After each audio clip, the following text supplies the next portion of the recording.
You've probably seen the recent viral video of a man eating outdoors during a blizzard. You may have even heard that his restaurant, Trattoria L'incontro, was one of the first businesses to receive funding from Dave Portnoy and his Barstool Fund. But what's the story behind Rocco Sacramone? How did a poor kid from a small town in Italy manage to build a high-quality Italian restaurant in Astoria, Queens, open for 21 years, and is frequented by celebrities and politicians from around the world? I'm Elliot Dweck, and you're watching From the Founder. How do you swirl so fast? What am I doing wrong? Everything. Everything. Bravo. You're almost there. Swirl? You're almost there. See you there. Nice. Okay, now odo aroma. Aroma. Aroma. E mo salute. Salute. E si beve. Si beve.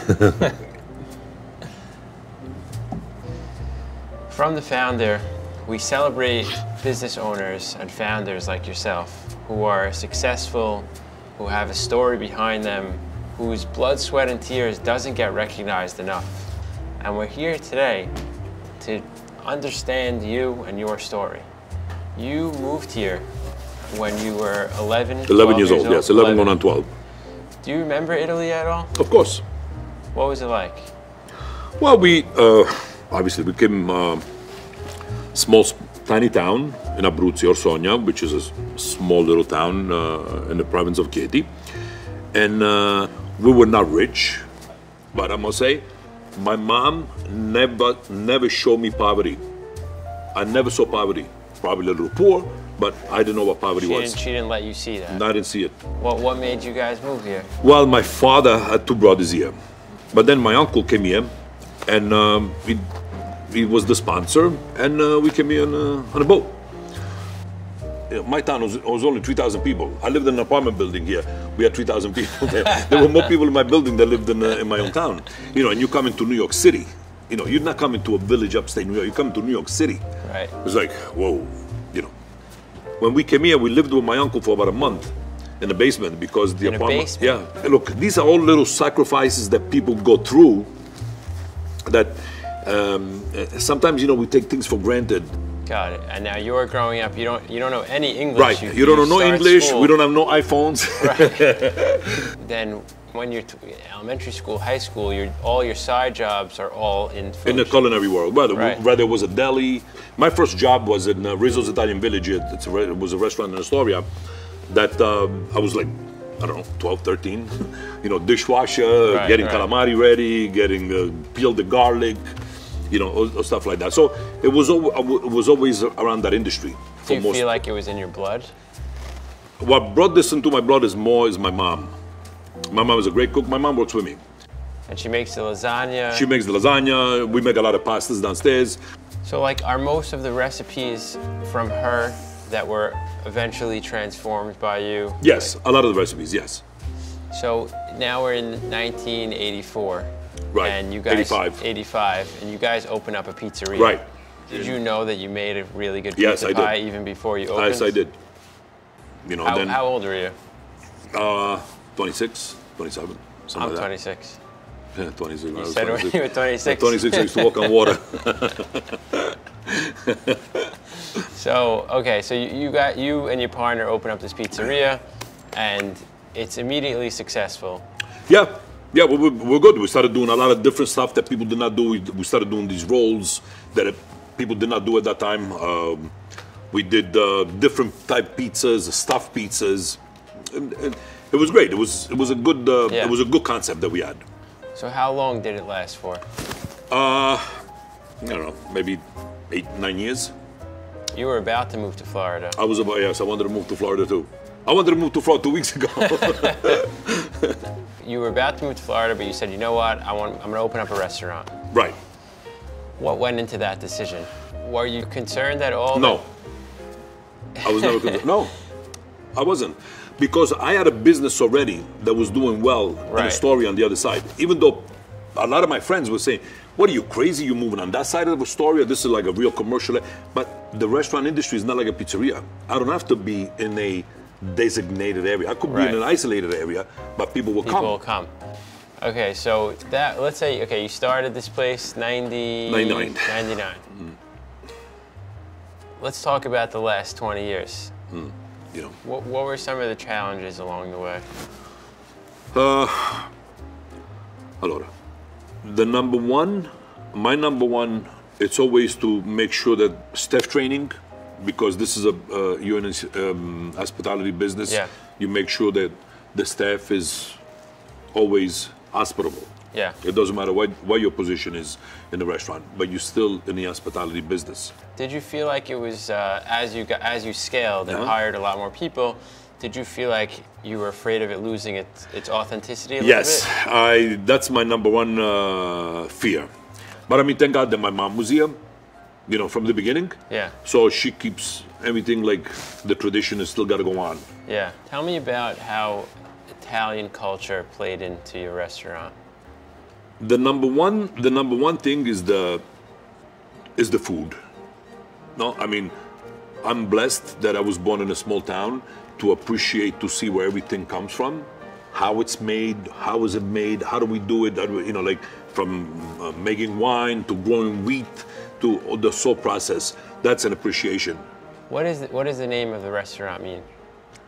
Allora, Trattoria is a ristorante alla mano, no? It's like a simple place, Okay. no? L'incontro means encounter, to meet. Ah. That's I love that. Like, you know, Right. you come in, you come to meet.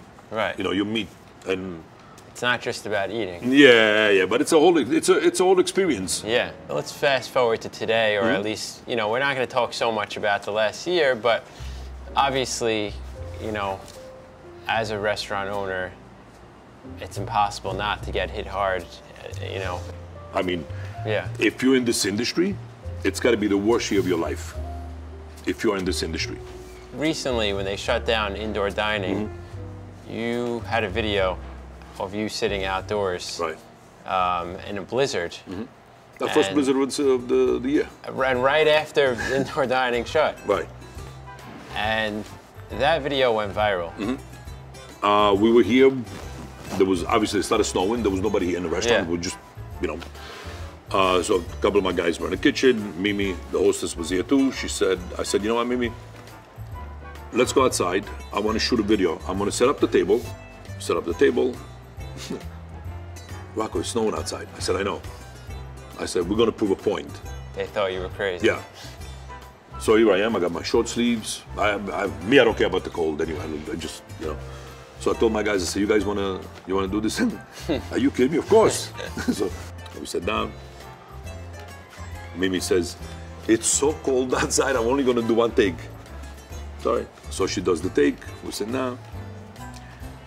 I'm looking at this. I don't even want to post this. 20 minutes later, my friends start DM this and that. I said, what is going on with this? So she says, this video is going viral. And sure, I don't even know what viral means, but they explained to me what viral means. So and the video went viral, and then David Portnoy, he sent me a DM. He said, are you working tomorrow? I didn't even see that. Right, are you going to be there tomorrow?